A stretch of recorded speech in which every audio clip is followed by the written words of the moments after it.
Guys, magandang tanghali. Magandang tanghali Luzon, Visayas at Mindanao.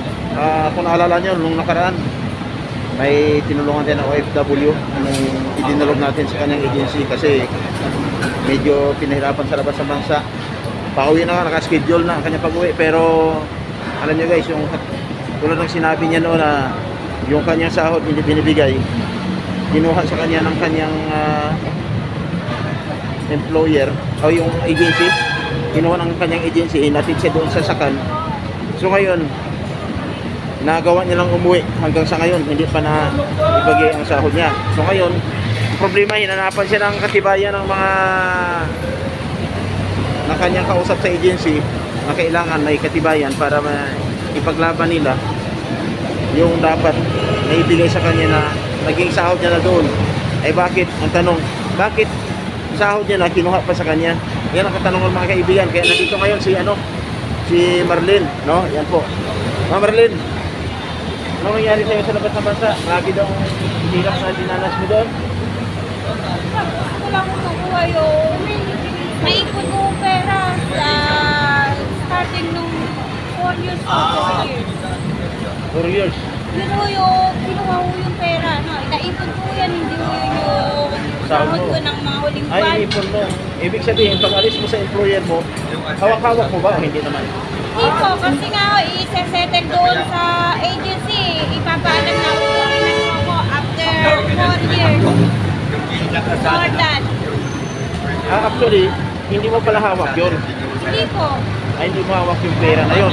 So, ang pangako lang sa'yo na ibibigay. Hindi po, nag-usap kami nung amo ko. Ma'am, uuwi na ho ako kasi ho, ang reason, yung budget po nila pati, no? Kasi po, yung 10,000 po yun, naikot ko na, no? Ngayon, sabi ko, ma'am, kukunin ko na yung pera sa inyo. Kasi po, gagasweldo ko, kalahati sa kukulang ko, kalahati sa akin. Sabi niya, yung kalahati, ako na magtatago. Ayun.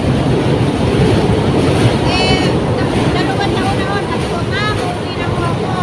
Tapos na yung kontrata mo? Oo. Tapos na ho yung 2 taon. Sabi niya sa akin, o sige, lang hintayin mo yung sweldo ko. Kaya yung sweldo ko ay 2 beses po niya ipinigay. Una ho ay 4,000, sunod ay yun na ho yung 6,000. Dito na ho kami sa agency mag-settle ko. No? Di pagkabilang niya yung pera, binigay niya doon sa tao doon sa opisina. Ako naman ho ay hindi naman ako dinala sa kanilang accommodation. Dinala ko ako para mag-trabaho ko ulit, mag-part-time ko ulit sa ibang staff. So ngayon yun, tapos dinala kayo doon sa Sakan.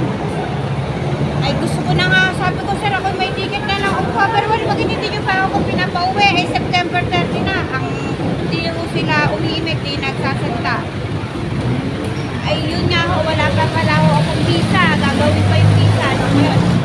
Ay, eto lang ho yung nadala ko, itong bag na ito, yung 2 paleta, saka yung perang binayad ng amo ko, eh syempre nasa opisina pa, kasi wala naman ho pala akong visa pa, no, kung maihatid sa airport. Okay. So, pero yung pag-uwi mo ngayon, dala mo ng malita mo.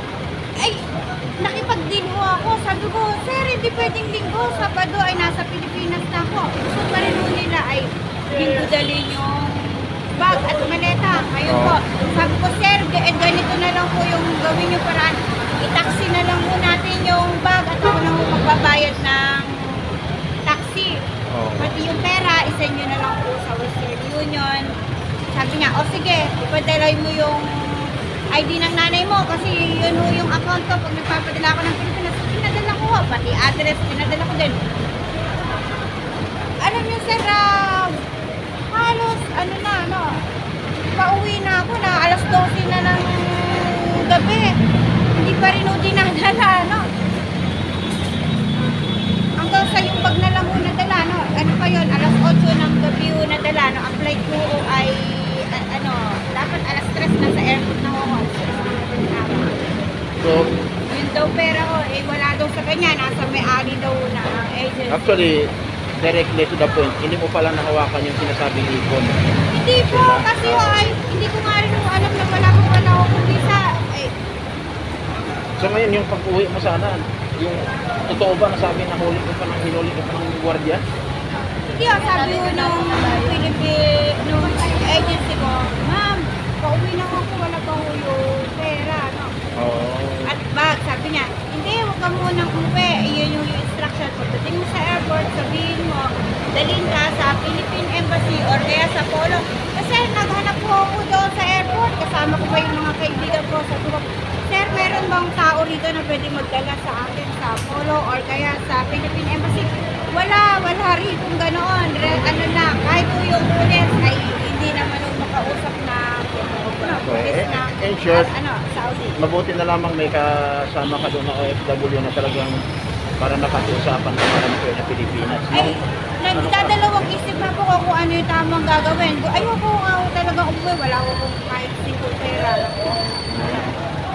Sakay ako ng aeroplano. Kapit ka na yung pera niya, kinuha pa nung So ngayon, pupunta natin ng agency at usapan natin sana magawa nila ng paraan yung mga evidence naman yata kayo na yung may conversation. Sir, di ba ako ng Huwebes? Viernes ho ay flight ko. Di ba Huwebes ho ay nagpunta kayo doon? Ayun ho yun. Hindi naman ho pinapakinggan. No? Wala itong Biyernes, nag-iring ko. Sir, ang gusto ko sana, ganito ang sabi ko sa agency. Sabi ko, ma'am, baka meron kayong tao or welfare or representative ng ahensya nyo dyan doon sa Saudi para sila na yung pumunta mismo doon sa opisina ng ICA at sabihin na yung inyong aplikante before ay gusto kuhanin na yung sweldo at yan naman ho ay binayad nung amo, hindi naman ho yun something na ayaw ibigay nung amo. Ang totoo ay gusto na nung amo na i-clear siya, no? Kaya nagpaalam kami doon sa agency, no? Sir, tingnan nyo, para gusto kuhanin ng agency yung pera ko, yung sa Saudi, hindi niya ibinigay. Di bali ngayon, punta natin, usapan natin kung nandun pinag-usap mo nung check. Wala yung wala si Mr. Marvin. Pumunta ako sa Bayalang, in-schedule kami nung 21, hearing down. Hearing saan? Nauwa daw. Saan uwa? Naunta, hindi nung kinausap ko ng 21, hindi ka 21 lang. Anong po sa sinuturo na pumunta pa Sige ngayon yan dito, punta natin at pag-iusapan para malinaw ang lahat.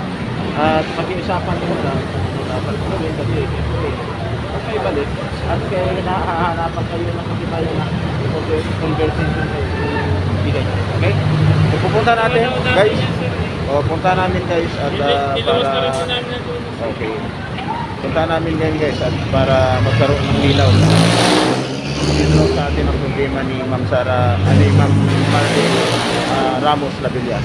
Saan ba yung mga ito guys na pag-usapan ang Wala sila problema. doon, ma'am. Ito Wala pala sila po, sa naka-endorse na sa Picturean ko yung Sakan. Sakan is NLRC. what? No, after ng ma'am, Sakan na doon sila sa doon office. No, hindi sa sila UWA, pumupunta medyo sa hindi nagkaintindihan at saka accommodation. yung Parang worker accommodation yun eh. It's at like, saka yung it's like the hotel, no? si Mr. Marvin yung welfare officer Kaya kaya wala sila doon, no? napag-desisyonan Yung dalawang ng Muslim UWA nandoon na sila sa... i-endorse na lamang doon sa yun yung NLRC at pinakainis namin doon sa mga kami doon, kaibigan mga kasama ready namin. for Kaya ano na sila to riririnig yan, nakasara na nagbuburas hintayin na lang yung ano alam nyo, paano hearing kami nila nakakakuha ng connection? para doon po Yung mga friends nila, no, bigyan ng nagpapadala decision sila ng kung ano load, yung ilog, no, sabi ko, si Muslim, sabi ko, Muslim, ano, pakakainin maging niya daw kami, no, sabi kalabasan namin, nito kasi meron sa ito po Saka, may no? ano na pala to may endorsement po pala sa ano po Magluluto daw siya. kasi wait na lang at saka ano mga guys no pag ganito yung problema no mga guys so naka ano na sa NLRC so hindi na natin pwedeng pakialaman at hintayin na lang kung anong schedule mama at saka kailangan pakiusapan na maayos actually ang agency ang agency dito sila ni ma'am guys, nakipagtulungan naman sila, no? Nakipagtulungan naman sila ni Hindi ma'am. ba no? sana ako Saka hindi po pwedeng pabayaan kasi Ito yung problema hinahanap to ko ng papel, oh. Sabi ko, ito yung hinahanap nating papel, no? Para dalhin tayo ng sakan sa polo, no? Kasi itatransfer. Yan yung ipapakita mo sa ano. Hindi na natin, hindi kasi nakauwi na si kapatid mo. Importante nakauwi na siya, itong OFW. Wala na tayo doon At saka, bigay. So, ang mahirap hinahabol po, natin mga ngayon. kaibigan. Yung pera na lang, kaya ako So, ngayon, in alert, ipadaan na natin sa legal na proseso at ang agency hindi naman magpapabayaan nito, tutulong para mabigyan ng solusyon ang problema ni Marlene na Ramos Lavilla, mga kaibigan. No? At maraming Gusto ko salamat lang po sa agency. i-explain kasi nagalit. So, Ma'am, minura ka pa, no? Minura ka pa ni yung kasama ko, no? Same case din yung sa kanya. Hinurog din daw siya, no? Aside natin yung sa hindi Hayaan mo concerned naman. sa'yo. Basta importante po. Huwag na lang Yung sa natin, pera. huwag na lang natin silang intindihin. Ay, may magagawa pa sana, ma'am, no? Na hindi kami magtatagal doon. Dadalhin kami doon sa polo. At least hindi natin sila masisisi, no? Oo. Kasi, Pilipino na yun, nakikipag-usap eh, Pero pag nandoon tayo, Kasi hindi ko rin nakakita ito. Kung nakita ko kapag na So, Dahil kasi ako kapag na No need na siyang pumunta dito kasi ang sasabihin ng Wait na lang natin yung ano, Yan. yung notice ng NLRC, ma'am. Tapos maganda kasi doon yung settlement niyan, pinaka-last. Kasi Ano yun ang kasi? alam kasi hindi naman naman. hindi din naman pwede natin sir idiin actually ang agency kasi actually nagpaalis Yung pinaka-main problem. Yung pinaka-main problem is yung May resolve na kasi naiintindihan nakauwi ko, ka. no? Hindi sana ako uwi at pa. importante yung agency, ma'am, nakikipagtulungan sa inyo pagdating sa Pilipinas. So, ha? Pupunta pa sana ako sa polo, hindi pa sana ako uuwi, no? Mapahama ka doon, ma'am, kung hindi ka umuwi. May sila, meron silang, yun bang number, no? Alin ba yung, tingnan mo yung kaso niya, Diba, 93,000, no? Nasa worth 93,000 ba yan yung ano mo? I-claim? I-request nyo sana sa polo, yung polo Riyadh dun, no? Gusto ko magpadala. Di bali, ang titingnan din naman ng ano yan, Ng kasi NLRC. NLRC, Lahat naman niya, alkain eh. sana, Documented naman oo. yan pag nag- Sana po yung titingnan ng maayos ng NLRC at ng DMW kasi minsan ang naging kawawa din ang agency pag oras ng konting problema sila ang nananagot. Ito paano? So sana wag naman maapektuhan. Importante ma-solve ang problema na pagdating doon. Pakiusapan mo, ma'am. Nakipagtulungan naman ng agency at ang atin naman. Kasi sila. nandito ako, Atin no? naman din sila Ma'am, yun. ang kinaiinis ko lang, ma'am, no? I'm not working in the office, no? Ngayon, sana man lang may input. Stress na kami, no? Something wrong is happen, no? Ay, yun lang daw, pagkakainin daw niya kami, no? Pagkakainin daw, yung makakunik ba kami ng internet, no? Lalo na wala pera na kinuha nila, no? Kahit yun man lang sana ng, i-share nila sa amin, para matawagan namin yung family namin na makahingi sila ng help, no? Eh kung hindi kami Hindi naman magluluto, kung malilit yung sulat na mamin. Pag yung sabi ko, saan ba siya, no? Ngayon ay record copy siya ni Madam doon Okay. sa Saka, no? Record copy siya, no? Ngayon, tingnan nyo, pagpunta nung Madam doon, Nag-iring na pala. di ba, wala na siyang trabaho, no? Ayun na, Oh, di bali. siya. So maraming salamat, ma'am. Ayan, si ma'am, ano, Alona. How can she help Alona, us? ma'am, Alona.